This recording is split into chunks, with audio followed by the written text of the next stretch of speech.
Pitié, mon Dieu, des hommes s'acharnent contre moi. Tout le jour, ils me combattent, ils me harcèlent. Au nom du Père et du Fils et du Saint-Esprit, Amen. la grâce de Jésus, le Christ, notre Seigneur, l'amour de Dieu le Père et la communion de l'Esprit Saint soient toujours avec vous. Et avec votre esprit. Chers frères et sœurs, nous sommes au lundi du 5e semaine du temps de carême. Nous sommes chaque jour plus proches du temps pascal. Et le Seigneur nous invite à nous purifier. Il nous invite à ne pas être des juges, des gens qui condamnent. On se condamne entre nous d'être toujours miséricordieux, comme lui, notre Dieu, notre Père, est miséricordieux. Et surtout, il nous appelle à la conversion.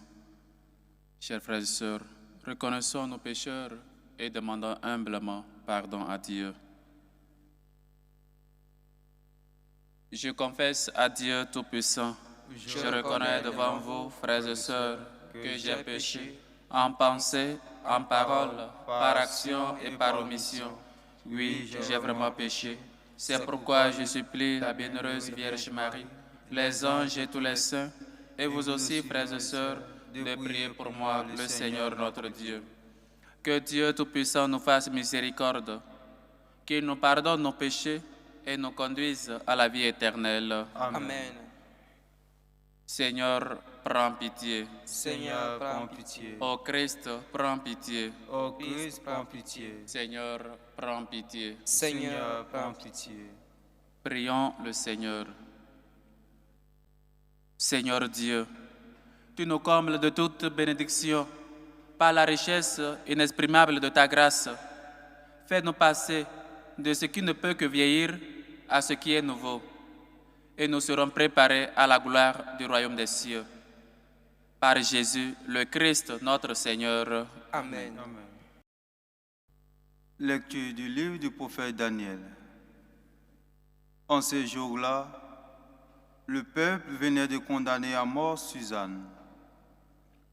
Alors elle cria d'une voix forte, « Dieu éternel, toi qui pénètres les secrets, toi qui connais toutes choses avant qu'elles n'arrivent, tu sais qu'ils ont porté contre moi un faux témoignage.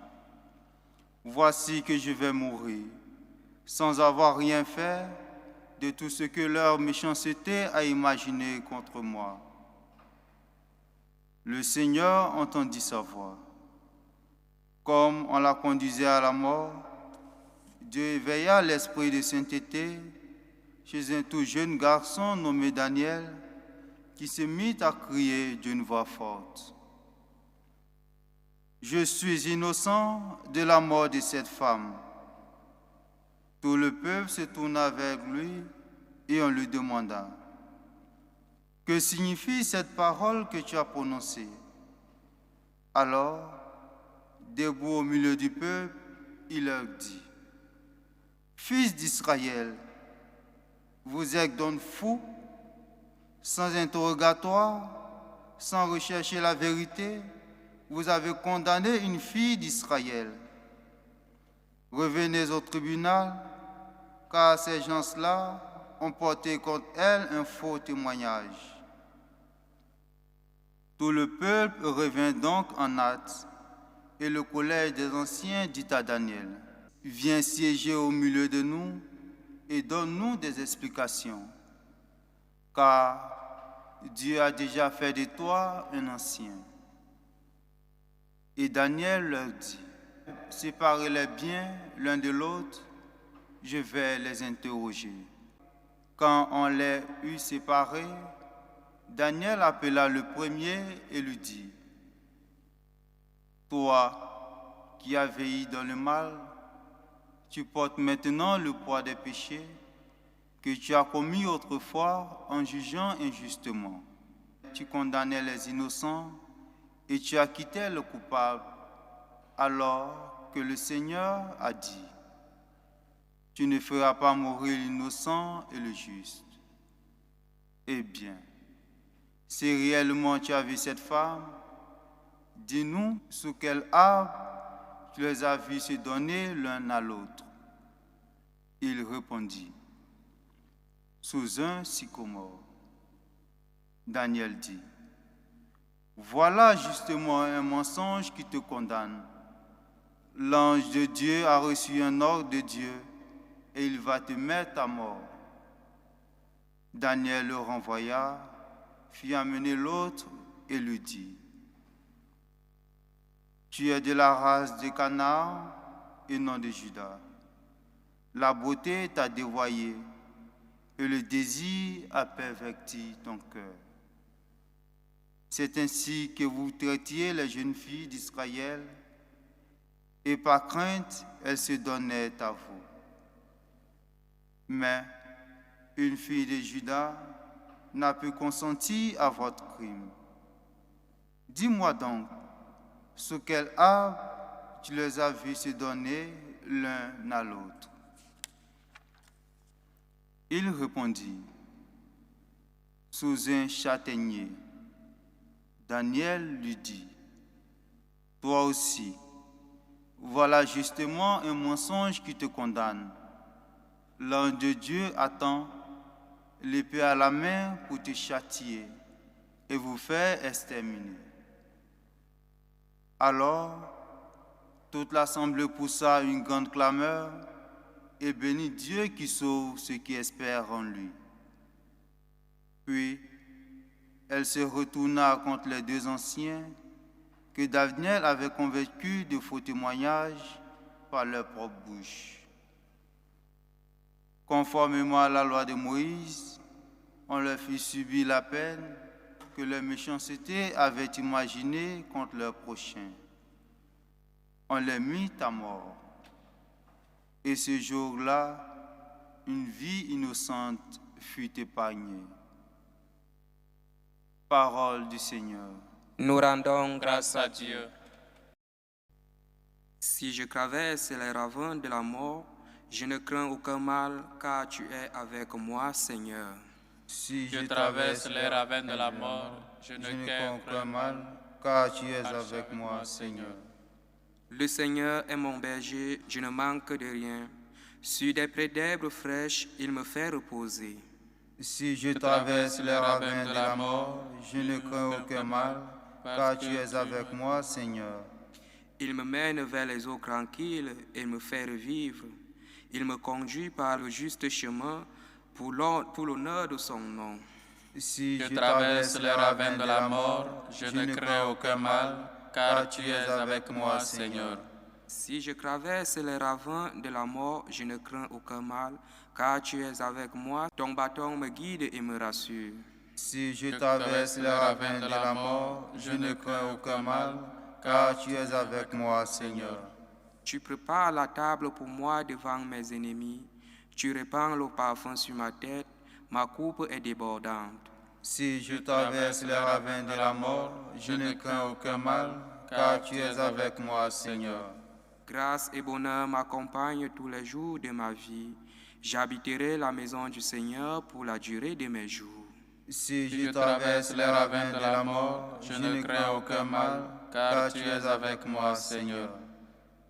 Ta parole, Seigneur, est vérité et ta louange délivrance. Ta parole, Seigneur, est vérité Et ta loi délivrance. Je ne prends pas plaisir à la mort du méchant, dit le Seigneur, qu'il se détourne de sa conduite et qu'il vive. Ta parole, Seigneur, est vérité et ta loi délivrance.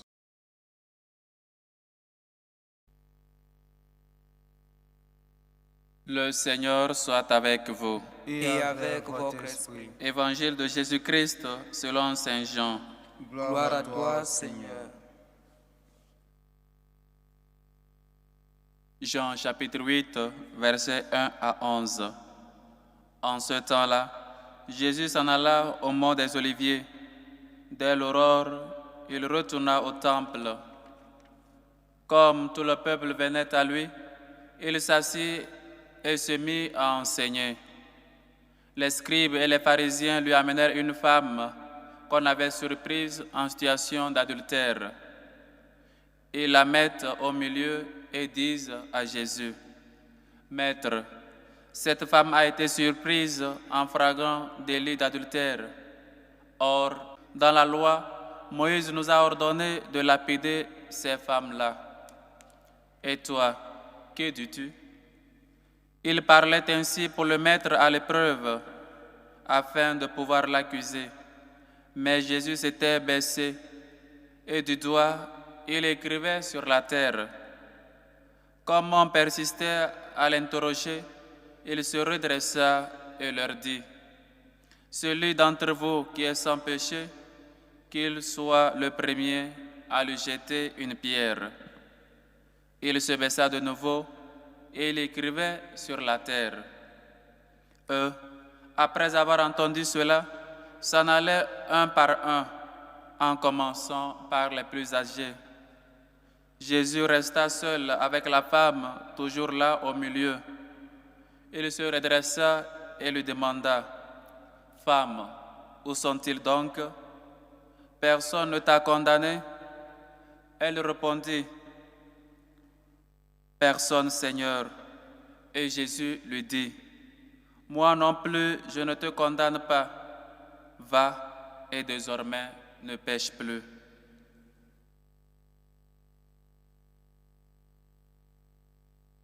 Acclamons la parole de Dieu. Louange à toi, Seigneur Jésus.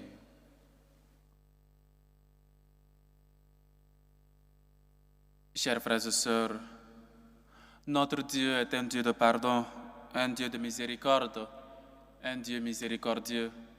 Lui qui pardonne toujours, lui qui ne veut pas la mort du pécheur, sinon qu'il se convertisse et qu'il vive. Si je traverse les ravins de la mort, je ne crains aucun mal, car tu es avec moi, Seigneur.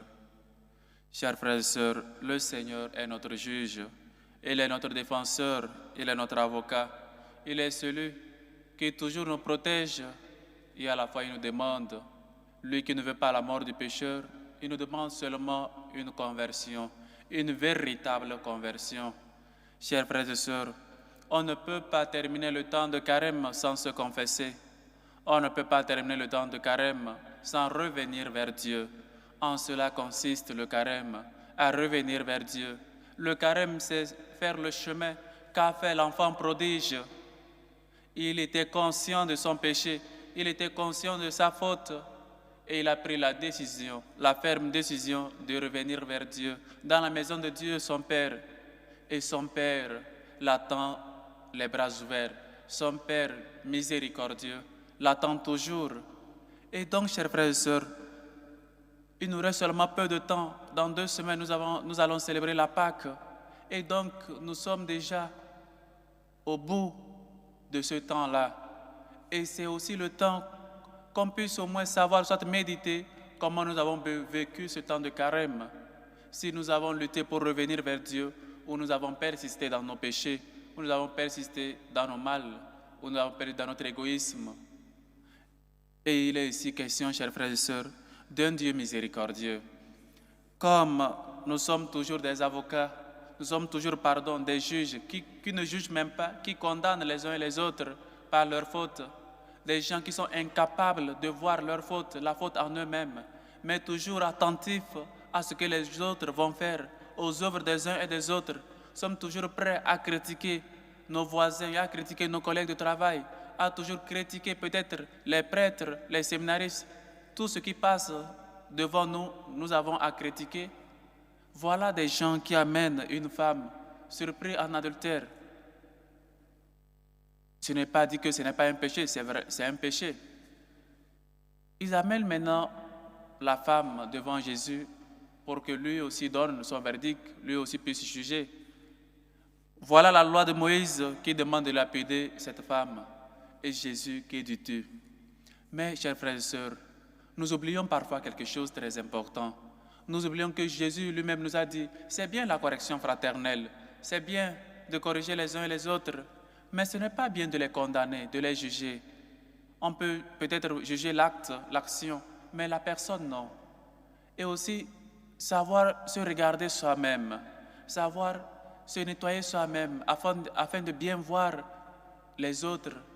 Il nous a dit de bien enlever la paille dans nos yeux afin de voir la paille qui est dans l'œil de l'autre, afin de l'enlever.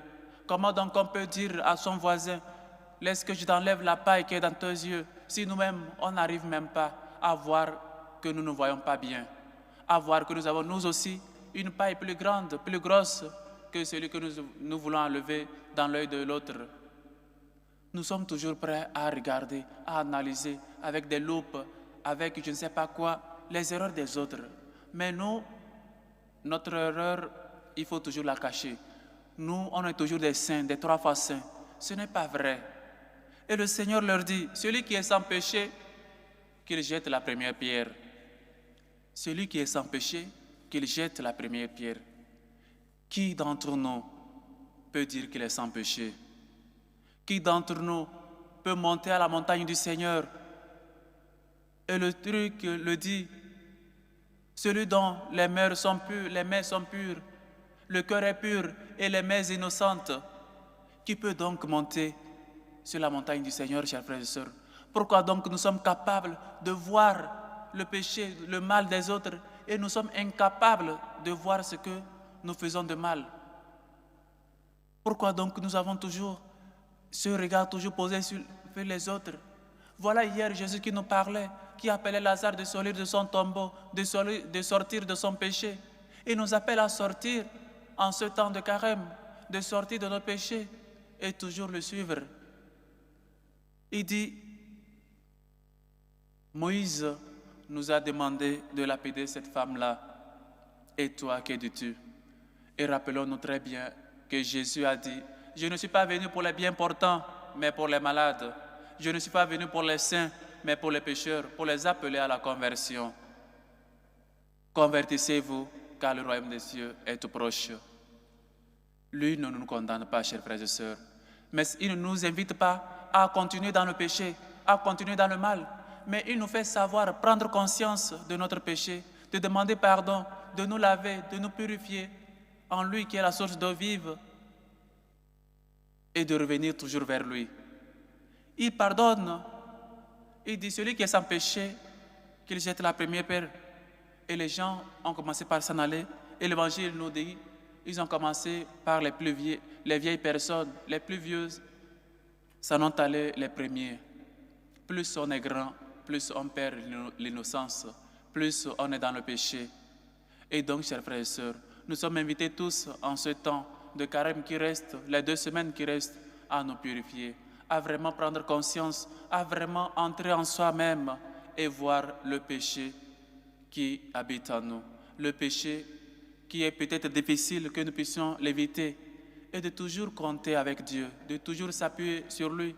Lui qui n'est pas venu nous condamner, nous appelle à la conversion. Il dit, personne ne t'a condamné, personne, Seigneur, va. Il ne dit pas va et continue parce que personne ne va te condamner. Va et ne pêche plus.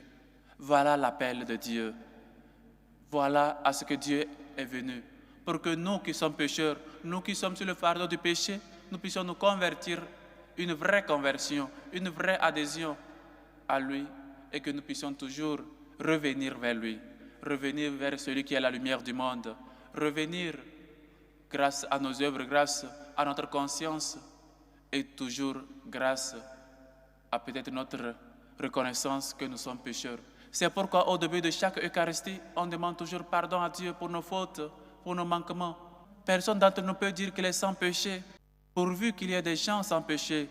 Gloire à Dieu. Mais si ce n'est pas ainsi, pourquoi donc ne pas aller vers Dieu qui peut nous purifier? Maintenant, dans ces 2 semaines, les prêtres, les diocèses organisent des confessions de Pâques. Pourquoi donc ne pas aller se confesser en ce temps de carême avant la Pâque, avant le Triduum pascal? Et il y a des gens toujours qui courent à la dernière minute pour aller se confesser. Et quand le prêtre lui dit, il n'y a pas le temps, maintenant il est en train de préparer le Triduum pascal, non, c'est un prêtre qui ne reste jamais à la maison, c'est un prêtre qui ne fait pas que c'est un prêtre. On commence par critiquer, alors qu'il y avait pas mal de temps pour se confesser. Le temps maintenant de se préparer, lui aussi, à son tour, pour fêter la Pâque. Voilà le temps que nous voulons nous confesser. Chers frères et sœurs, il est temps que nous puissions aller nous laver de nos souillures, de nos péchés, de nos fautes. Il est temps que nous puissions toujours aller vers Dieu. Il est temps de se laver dans cette piscine-là qui est la confession. Et soyons des gens qui ne jugent pas, qui ne condamnent pas. Dieu, notre Père, n'est pas venu pour nous condamner. Lui-même nous a dit, soyez miséricordieux comme votre Père est miséricordieux. Puissions-nous, en réalité, enlever la paille qui est en nous-mêmes, dans nos yeux, afin que nous puissions voir plus clair les merveilles de Dieu dans nos vies, afin que nous puissions, en vrai, voir aussi et aider les autres, pas en les jugeant, mais en les invitant à la conversion eux aussi. Personne ne t'a condamné, personne, Seigneur. Va et ne pêche plus.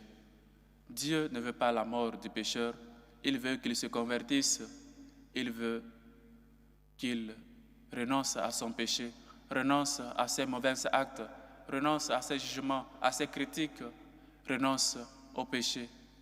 Ne croyez pas, soit ayons conscience du péché, même si notre monde, le monde dans lequel nous vivons, où nous formons part de ce monde-là, où nous pensons qu'il n'y a plus de péché maintenant, que tout est normal, ce n'est pas vrai. Le péché reste le péché, le mal reste le mal. Ce que tu ne veux pas qu'on fasse avec toi, ne le fais pas pour les autres. La mesure que nous utilisons pour les uns et les autres, on l'utilisera aussi envers nous. Soyons bons, doux, prions pour les uns et les autres. Soyons toujours miséricordieux comme Dieu, notre Père, est miséricordieux. Ayons de la patience comme Dieu est patient envers nous. Ayons de la compassion comme Dieu est compassif, comme Dieu est toujours ce Dieu de compassion-là envers nous. Seule la Vierge Marie et Jésus n'ont pas péché. Nous sommes tous pécheurs. Nous devons éviter de condamner les uns et les autres. Au contraire, nous devons prier pour les uns et les autres. Puissions-nous toujours être unis, unis au Christ, lui qui nous appelle à la conversion, lui qui nous appelle chaque jour à nous configurer à lui, lui qui nous appelle à être ses vrais serviteurs, des hommes et des femmes qui prient pour que le monde change, des hommes qui prient pour le péché, pour la conversion de nos frères et sœurs, de leurs frères et sœurs, et surtout des hommes qui savent aussi être tendres, bons et miséricordieux avec leurs frères et sœurs. Que le Seigneur nous aide à avoir la miséricorde, à être miséricordieux envers nos frères et sœurs, et toujours nous, en particulier, à demander pardon pour nos fautes, pour nos manquements, en ce temps de carême, pour célébrer avec un cœur pur, avec les mains innocentes, la Pâque du Seigneur. Que lui-même nous aide et que sa miséricorde nous réconforte. Loué soit Jésus-Christ. À jamais. Chers frères et sœurs, maintenant, faisons monter vers Dieu notre Père, le Dieu de miséricorde, le Dieu de bonté, le Dieu de tendresse, nos humbles supplications. Prions en premier lieu pour la Sainte Église catholique, pour le pape Léon, pour les évêques, afin qu'ils soient fidèles à la vérité révélée, qu'ils soient signe d'espérance pour tous les chrétiens. Prions le Seigneur. Seigneur, écoute et prends pitié. Pour les malades, pour les démunis, pour les pauvres, pour les veuves, pour les veufs, pour les enfants abandonnés. Prions le Seigneur. Seigneur, écoute et prends pitié. Pour nos dirigeants, pour les politiciens, afin qu'ils aient en eux, qu'ils prennent dans leurs décisions le bien de leur peuple, le bien de leurs concitoyens. Prions le Seigneur. Seigneur, écoute et prends pitié. Pour les immigrés, ceux qui cherchent un toit où reposer la tête, ceux qui cherchent une issue favorable pour régler leur situation dans les pays immigrés, prions le Seigneur. Seigneur, écoute et prends pitié. Pour ces hommes et femmes qui nous demandent de prier pour eux, aux intentions du Père Cornette Ville, qui fête son anniversaire aujourd'hui, aux intentions d'un couple qui demande la grâce de l'enfantement, aux intentions d'Henri Charles, aux intentions de Guylaine, aux intentions de la famille Badolo Bayala, aux intentions d'Henriette, qui demande et qui prie et demande un bon déroulement de sa grossesse, aux intentions de Seka Ange, qui prie pour Badolo Lydie Honorine, qui fête aujourd'hui son anniversaire de naissance, aux intentions de Madame Ina Rosine, qui prie pour la libération de son époux, aux intentions de Madame Corinne, aux intentions de Sylvie, qui rend grâce à Dieu et prie pour son foyer, qui prie pour son mari, aux intentions de Madame Oueto, aux intentions de Méline, qui rend grâce à Dieu, aux intentions de Thierry Bellinga et sa famille, aux intentions de Stéphanie, qui prie pour l'anniversaire de Soc, aux intentions de Jacinthe, qui prie pour Jean, aux intentions de Nadia, aux intentions de Akmel Akba, aux intentions de Durand et sa famille, aux intentions de Paul Ali, aux intentions de José Mbolo, aux intentions de la famille Kebila, aux intentions de Irénée Christienne Ntesame, aux intentions de Simone, qui prie pour l'anniversaire de sa mère Isabelle à Tangana, aux intentions de Marie-Josette Bonton et sa famille, aux intentions d'Amélie et ses enfants, aux intentions de Nicole Leombe, aux intentions de Madame Cabore Bernadette, aux intentions de Marie-Lucie Benson, qui prie pour Hans et Manuela, aux intentions d'Éric Olivier Kwao, aux intentions d'une chrétienne, aux intentions de la sœur Rolande, qui prie pour la santé de Adelina, Imelda et Eulodine. Que le Seigneur, lui qui est bonté et tendresse, écoute vos humbles supplications, accepte vos actions de grâce et vous comble au-delà de vos attentes. Dieu de bonté et de tendresse, écoute et prends pitié. Seigneur, écoute et prends pitié. Pour nous tous ici rassemblés, afin que nous soyons miséricordieux comme Dieu, notre Père, est miséricordieux, que nous ne soyons pas des juges des uns et des autres, mais toujours des gens qui intercèdent toujours pour leurs frères et sœurs. Prions le Seigneur. Seigneur, écoute et prends pitié. Pour les persécutés à cause de la justice, à cause de la vérité, à cause de leur foi, prions le Seigneur. Seigneur, écoute et prends pitié. Prions pour nos bienfaiteurs, pour ces hommes qui se dépensent pour la bonne cause de la mission. Prions le Seigneur. Seigneur, écoute et prends pitié. Écoute, Seigneur, nos humbles supplications. Toi qui es miséricordieux et vis pour les siècles des siècles. Amen.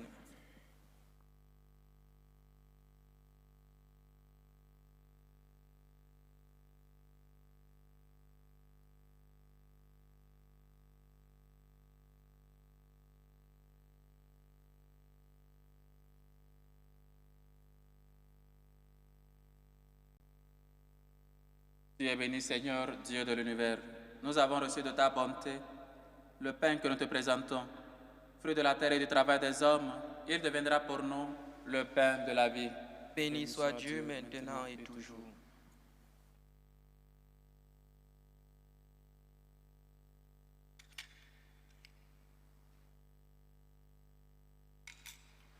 Tu es béni, Seigneur, Dieu de l'univers. Nous avons reçu de ta bonté le vin que nous te présentons, fruit de la vigne et du travail des hommes. Il deviendra pour nous le vin du royaume éternel. Béni soit Dieu maintenant et toujours.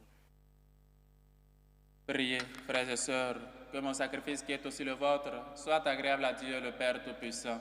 Que le Seigneur reçoive de vos mains ce sacrifice à la louange et à la gloire de son nom, pour notre bien et celui de toute l'Église. Au moment de célébrer les saints mystères, accorde-nous, Seigneur, comme un fruit de notre pénitence corporelle, la grâce de paraître devant toi avec un cœur purifié, par le Christ, notre Seigneur. Amen. Le Seigneur soit avec vous. Et avec votre esprit, Élevons notre cœur. nous le tournons vers le Seigneur. Rendons grâce au Seigneur notre Dieu. Cela est juste et bon. Vraiment, il est juste et bon, pour ta gloire et notre salut, de t'offrir notre action de grâce, toujours et en tout lieu. Seigneur Père très saint, Dieu éternel et tout-puissant, tu offres à tes enfants ce temps de grâce pour qu'ils retrouvent la pureté du cœur, afin que l'esprit libéré des passions mauvaises et travaille à ce monde qui passe en s'attachant surtout aux réalités qui demeurent. C'est pourquoi, avec les saints et tous les anges, nous te louons et sans fin nous proclamons. Saint, Saint, Saint, le Seigneur Dieu de l'univers, le ciel et la terre sont remplis de ta gloire. Hosanna au plus haut des cieux. Béni soit celui qui vient au nom du Seigneur. Hosanna au plus haut des cieux. Toi qui es vraiment saint, toi qui es la source de toute sainteté, Seigneur, nous te prions. Sanctifie ces offrandes, en répandant sur elles ton esprit, qu'elles deviennent pour nous le corps et le sang de Jésus, le Christ, notre Seigneur. Au moment d'être livré et d'entrer librement dans sa passion, il prit le pain, il rendit grâce, il le rompit et le donna à ses disciples en disant: Prenez, et mangez-en tous. Ceci est mon corps livré pour vous.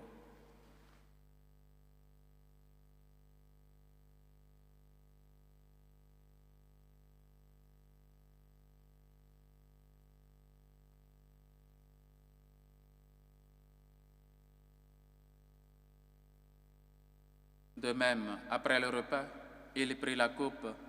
De nouveau, il rendit grâce et la donna à ses disciples en disant, « Prenez et buvez-en tous, car ceci est la coupe de mon sang, le sang de l'alliance nouvelle et éternelle, qui sera versé pour vous et pour la multitude en rémission des péchés. Vous ferez cela en mémoire de moi. »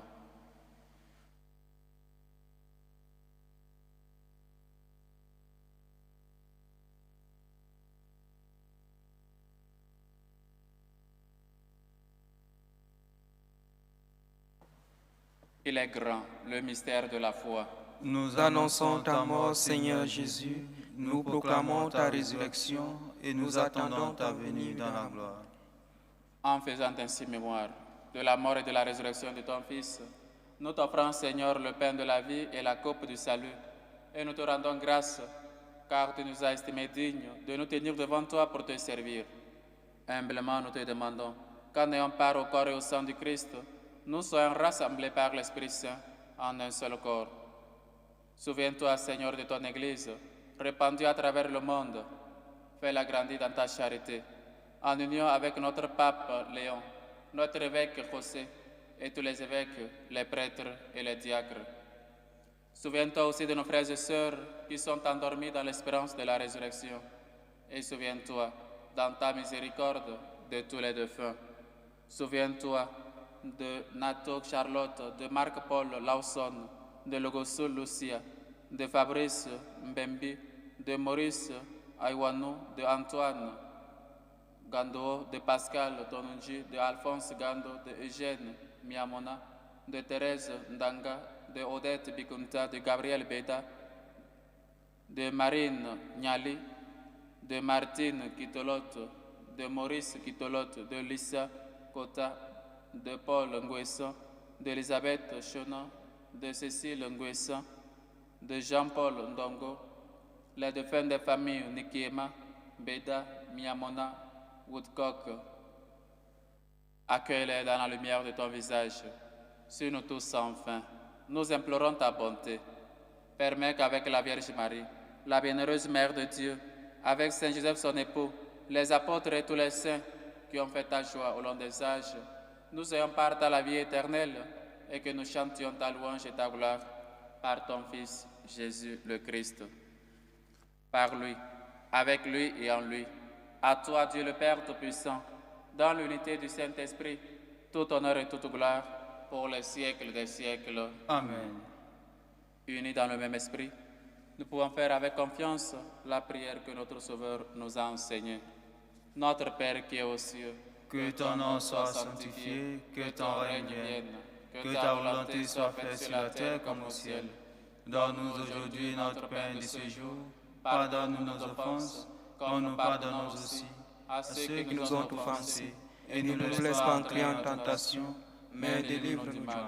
Délivre-nous de tout mal, Seigneur, et donne la paix à notre temps. Soutenus par ta miséricorde, nous serons libérés de tout péché. À l'abri de toute épreuve, nous qui attendons que se réalise cette bienheureuse espérance, l'avènement de Jésus-Christ, notre Sauveur. Car c'est à toi qu'appartiennent le règne, la puissance et la gloire, pour les siècles des siècles. Seigneur Jésus-Christ, tu as dit à tes apôtres, je vous laisse la paix, je vous donne ma paix. Ne regarde pas nos péchés, mais la foi de ton Église, pour que ta volonté s'accomplisse. Donne-lui toujours cette paix et conduis-la vers l'unité parfaite. Toi qui vis et règnes pour les siècles des siècles. Amen. Que la paix du Seigneur soit toujours avec vous. Et avec votre esprit. Dans la charité du Christ, donnez-vous la paix.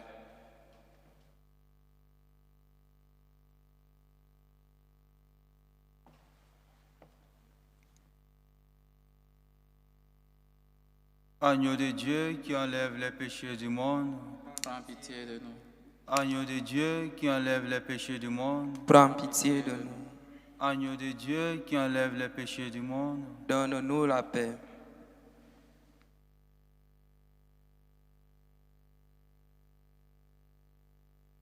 Voici l'agneau de Dieu. Voici celui qui enlève les péchés du monde. Heureux les invités au repas des noces de l'agneau. Seigneur, je ne suis pas digne de te recevoir, mais dis seulement une parole et je serai guéri. Le corps et le sang du Christ nous gardent pour la vie éternelle. Amen.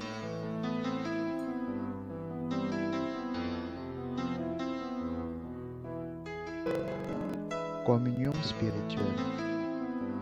Mon Jésus, je crois en votre présence dans le très saint sacrement. Je vous aime plus que toute chose et je désire que vous veniez dans mon âme. Je ne puis maintenant vous recevoir sacramentellement dans mon cœur. Venez-y au moins spirituellement.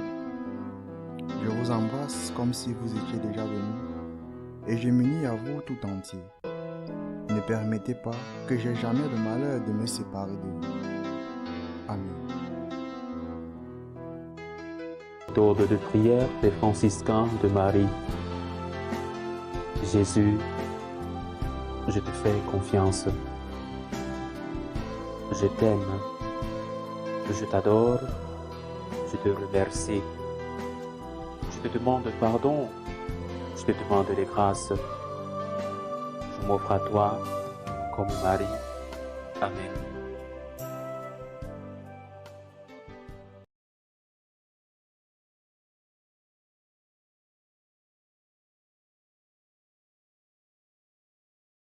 Prions encore le Seigneur. Fortifiés par la bénédiction de tes sacrements, nous te prions, Seigneur, qui nous purifie de nos penchants mauvais et nous aide à progresser rapidement vers toi en suivant le Christ, lui qui vit et règne pour les siècles des siècles. Amen. Le Seigneur soit avec vous. Et avec votre esprit. Seigneur, nous t'en prions. Libère de ses péchés ton peuple qui te supplie. Fais que rien ne l'accable, puisqu'il mène désormais une vie de sainteté. Par le Christ, notre Seigneur. Amen. Et que Dieu Tout-Puissant vous bénisse, le Père, le Fils et le Saint-Esprit. Amen. Allez dans la paix du Christ. Nous rendons grâce à Dieu. Salut aux reines, Mère de miséricorde, notre vie, notre douceur, notre espérance, salut. Nous crions vers toi, enfant d'Ève exilés. Vers toi nous soupirons, gémissant et pleurant, dans cette vallée de larmes. Ô toi, notre avocate, tourne vers nous ton regard miséricordieux, et après cet exil, montre-nous Jésus, le fruit béni de tes entrailles. Ô clémente, ô miséricordieuse, ô douce Vierge Marie. Amen. Priez pour nous, Sainte Marie, Mère de Dieu, afin que nous soyons rendus dignes des promesses du Christ.